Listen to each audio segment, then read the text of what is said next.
Hello there. Welcome back to another episode of PreMed Playbook. Today we will be continuing on the activity section and more specifically clinical activities.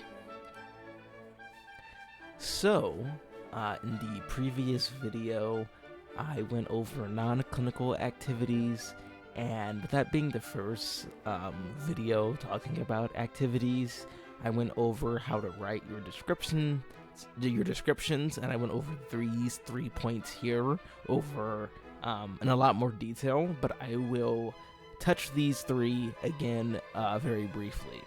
So first, be clear / paint a picture. So you want to ensure that your activity descriptions clearly convey your specific roles and contributions, focusing on one or two key tasks rather than just listing everything.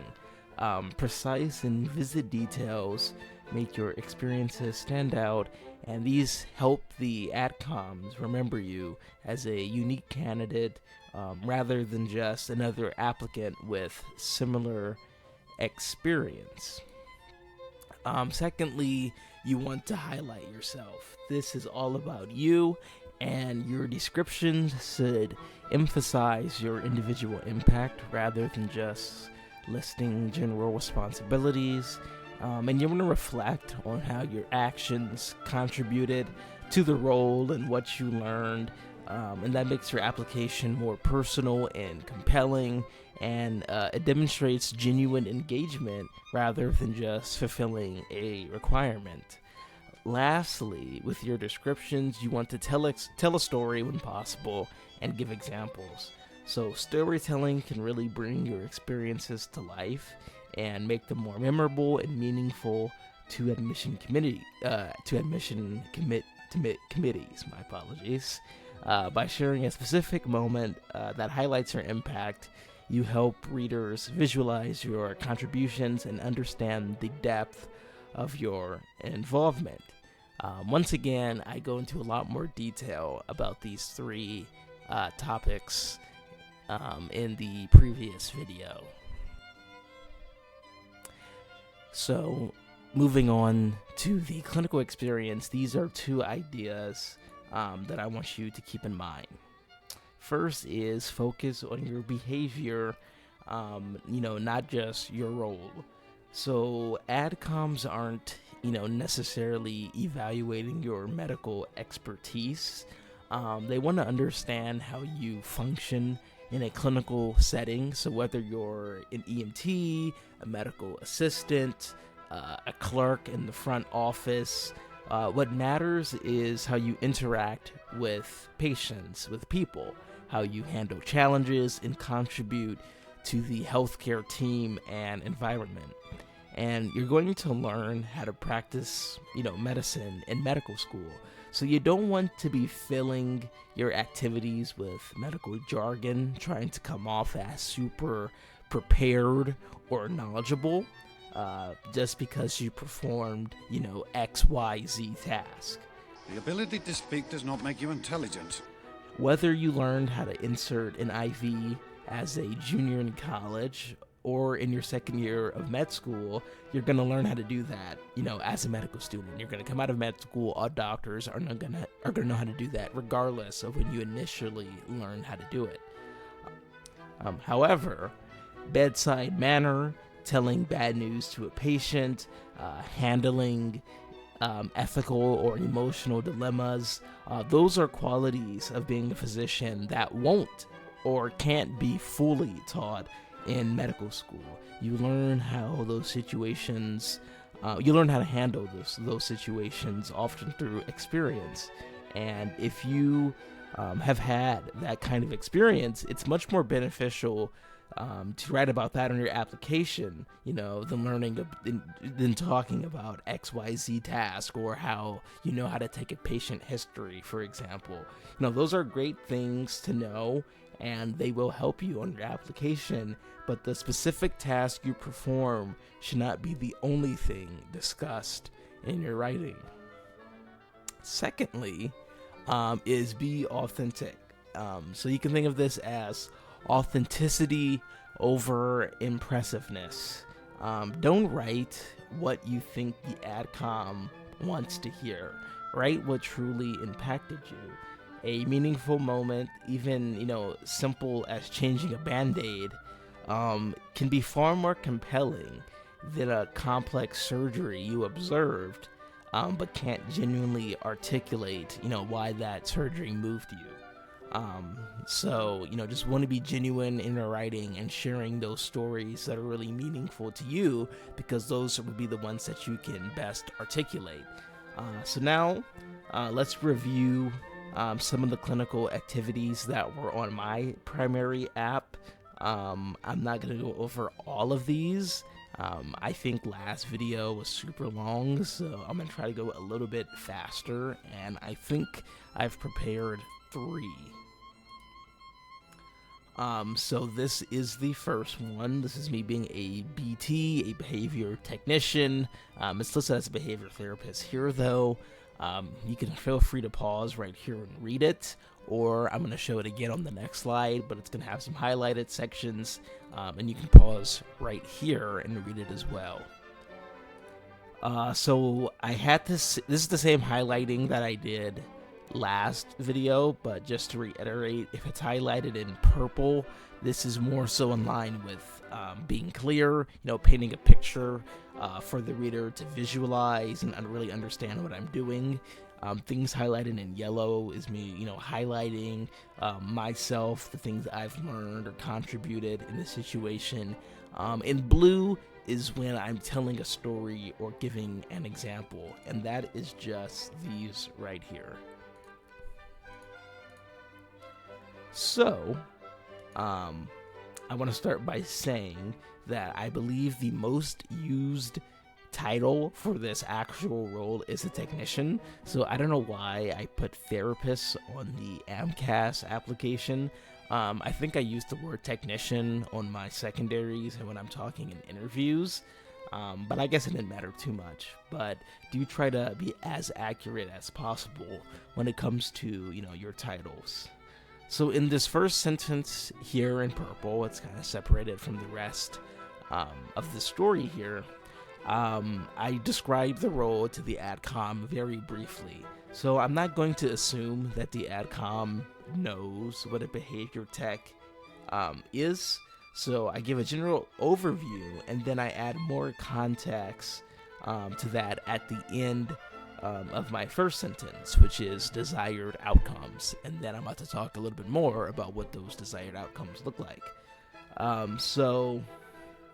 When I mention one of those desired outcomes, I mention here in this story that it's to improve Juan in this story, his speech. So I could have listed the various tasks I performed in this role. And the story I tell, doesn't shed light on all the things I did, but telling a story here connects with the reader much more than some bullet points. Sentences saying, I improve speech, I utilize positive reinforcements, I use token systems, I systematically institute applied behavioral analysis, blah, blah, blah, blah, blah. That's all good. But a story can really get the same point across while also allowing the reader to gain a better understanding of me, of you, and of how you behave in these various situations, which is important. We want them to envision how we will act in certain situations. So that's what I elect to do.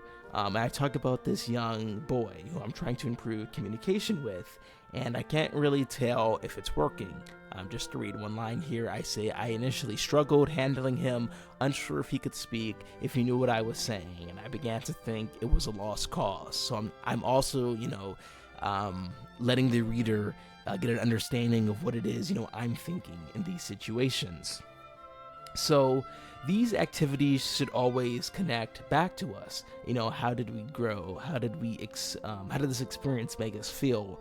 Why did you want to do this, activity? There are many ways to connect it back to yourself, but find a way to do that. So here in yellow, as I just said, I let the reader into my consciousness. I'm displaying my emotions and thoughts on this situation, and they're rather negative. However, as the story progresses and the tone shifts as I explain that I don't want to give up, and that leads us to the ending where, he finally does speak to me. Right here, this last sentence, he speaks to me in Spanish. And though I don't explicitly say at the end, and that's why you should never give up on people. Like, I don't say, that at the end, or something like that. That's kind of, the main point of the message, and that's coming across in this story. So I do think that for clinical activities, especially, having some kind of reflective message or showing how that experience shaped you, or how some clinical experience made you aware of something, whatever it may be, including some form of that in your writing is very important. Because we are trying to convince these ADCOMs that you are ready and willing to live a life dedicated to, medicine and service. And clinical experiences aren't just about checking boxes or performing tasks. The moments you'll have, the ones that, don't make it onto a resume, are often the ones that shape us, and that's, what ADCOMs want to know. So this is the first one. Now we can move on to the next. This is me being a patient educator. Once again, you can pause here, or you can pause on the next slide.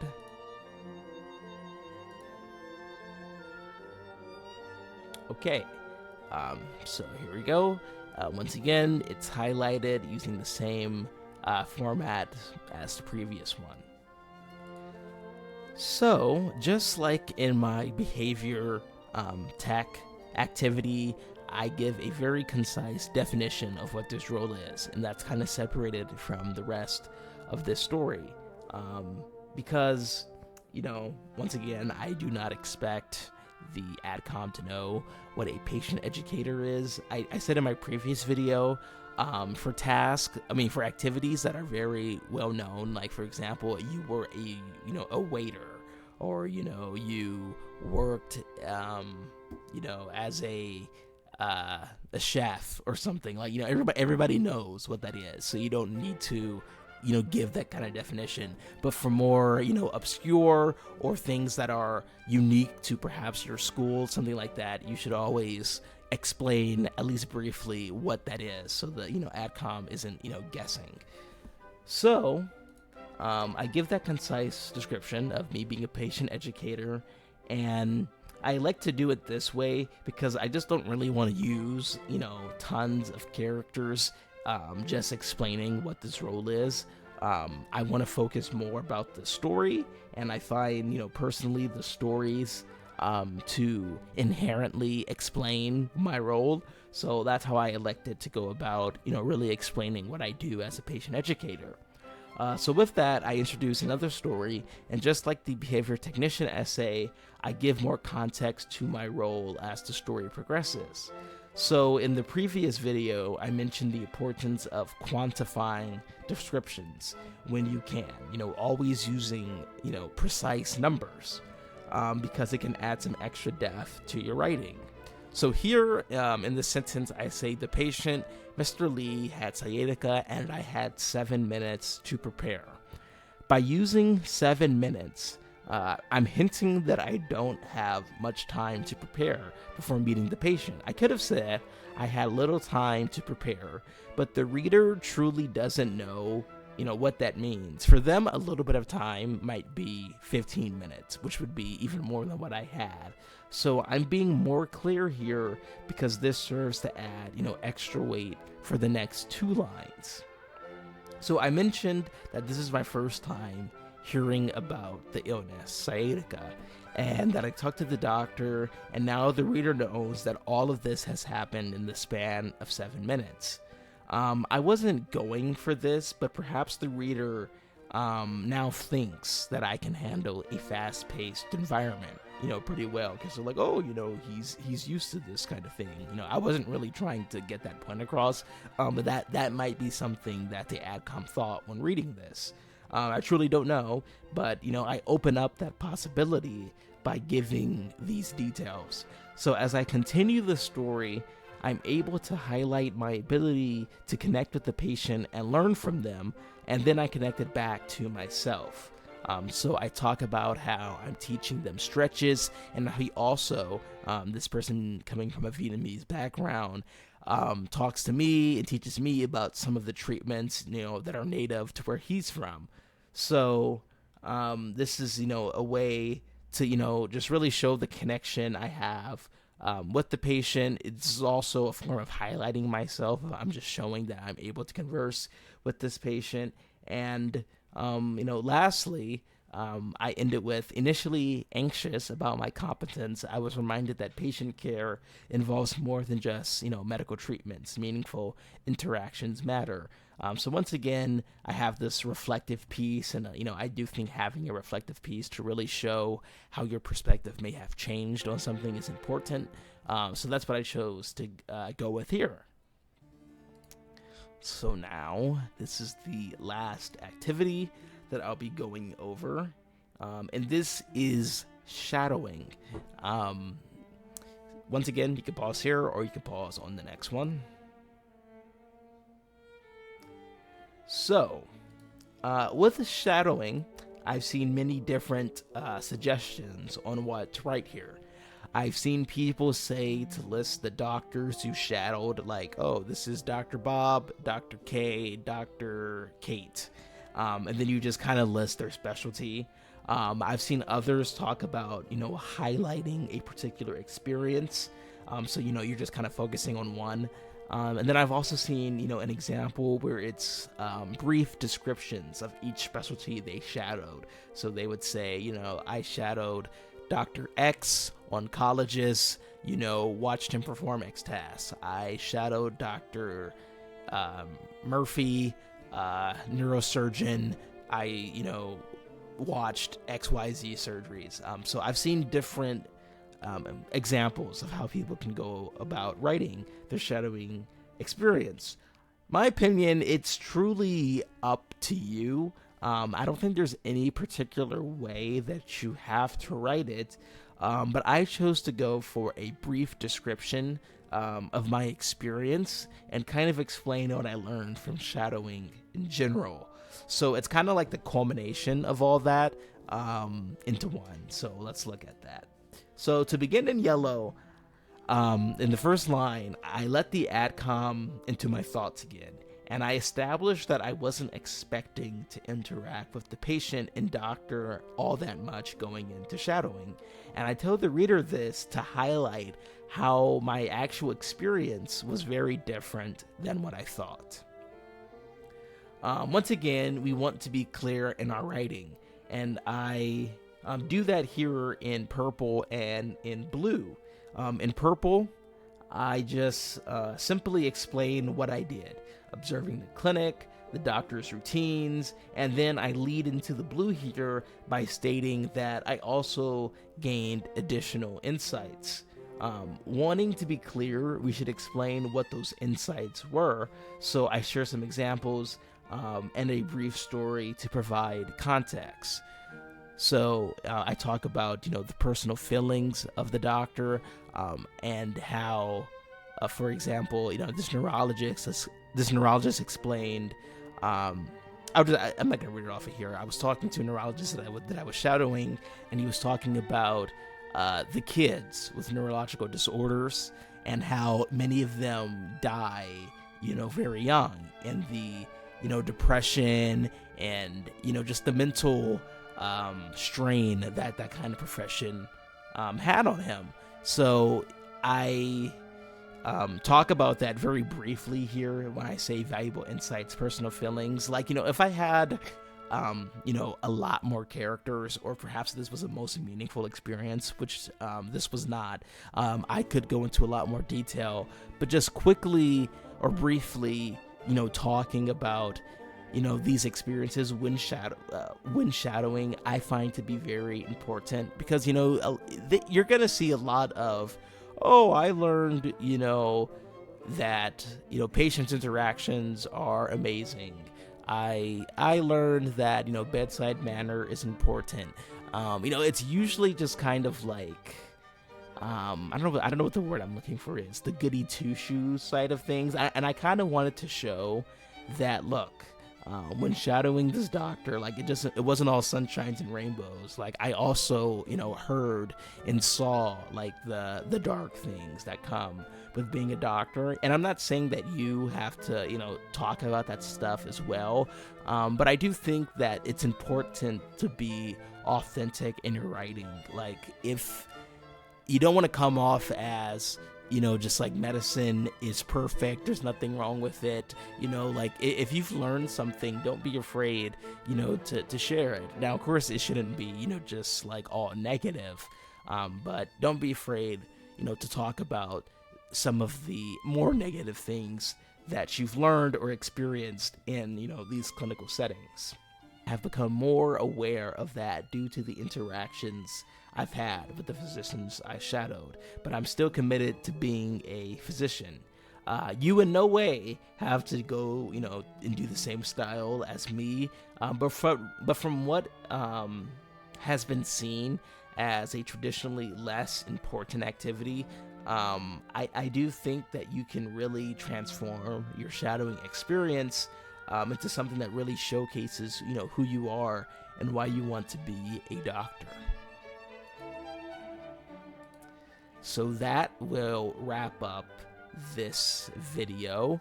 And just to, wrap up on two main points. First is don't be afraid to be personal. In my behavior technician and patient educator essay, I got a bit more personal. I let the ADCOM into my thoughts and emotions. I talked about struggling as a behavior technician, feeling incompetent as a patient educator, and then the shadowing experience that we just went over. I ended with saying I know that being a doctor, isn't easy. It's not all sunshines and rainbows. So what I'm doing by telling the ADCOM these statements is showing that I'm a human. Like many others, I struggle with confidence. Sometimes I think my work is futile, and, don't be afraid to say that. Now, of course, you want to show your growth and, that you didn't give up, but you want to show the reader your human side. You don't want to be seen as hiding things, if I had to, explain it, or trying to come off as the perfect applicant. If you get an interview, they're gonna ask about your struggles, and they're gonna want you to talk about difficult situations, not because they're looking for a gotcha moment, but because they want to see how you behave, adapt, respond, and grow from those situations. So if you have that kind of experience, you can write about that as you please. And just remember, authenticity over impressiveness. Secondly, focus on the experience. It's tempting, to list everything that you did in a role, every responsibility, every skill you used, but that doesn't make for a compelling narrative. Instead, go deep into the intricacies of the experience. Let's say you were an EMT. We don't need you to list that you assist in patient transportation, that you take vitals, that you demonstrate effective communication, and so on. Talk about, that patient experience that you had, how you made that patient feel better, and so on. That experience tells the reader more about you than bullet points ever could. And let's not forget, these activities should always be highlighting you. If the reader learns more about being an EMT than about reading you after reading your descriptions, then the ADCOM can't really make a judgment call on if you are going to be a good fit for their school. That's not saying you can't get an interview or an acceptance writing in that way, but we want the AdCom making as an informed decision as possible. So in the next video, we will be going over the personal statement, the holy grail of your med school application. And then I will go over the most meaningful experiences.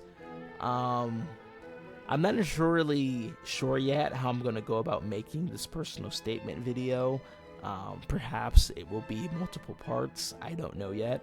But in the next video, we will for sure go over things like, telling stories during this, personal statement, what you should and shouldn't write, coming up with your key message, all that good stuff. But thank you for watching this. If you've stayed through the entire thing, hopefully this one is not that long, and I'll see you on the next video.